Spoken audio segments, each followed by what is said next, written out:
আসসালামু আলাইকুম বন্ধুরা, এখন আমি পিকুর খাবার রেডি করতেছি। এই যে আমি মাংস হাড্ডি সহ মাংসগুলোকে ছোট ছোট করে একদম ছোট ছোট করে কেটে নিচ্ছি।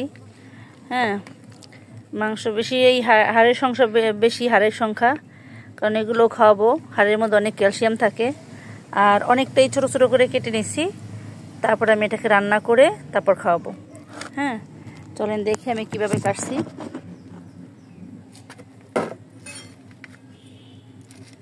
খুবই ছোট ছোট করে কাটবো।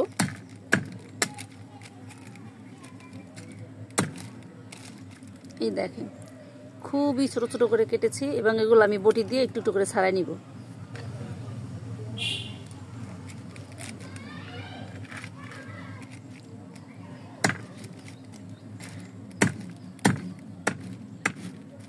এই যে খুবই ছোট ছোট করে কেটেছি, এখন আমি এটাকে বটি দিয়ে ছাড়াই নিব। ঠিক এইভাবে করেই আমি আমার পিকুর জন্য অনেক যত্ন করে এই খাবারটা রান্না করি। তো এটা শুধু পিকুই খায়।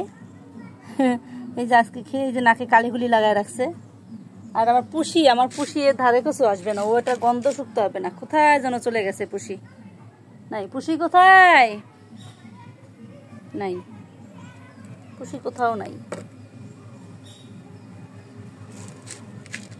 তো যাই হোক, অনেকে ভাবতে পারেন, আমি অনেক সময় অনেক ভিডিও দিই, অনেকে ভাবতে পারেন যে আমি আমার পিকুকে কি খাওয়াই না খাওয়াই না। অবশ্যই আমি অনেক অনেক আদর করে পালি। আমি আসলে গরিব মানুষ, তো আমার আলিশান বাড়ি নাই, ফ্ল্যাট নাই, এসি রুম নাই। আমি এইভাবেই পালি, কিন্তু অনেক যত্ন করে পালি।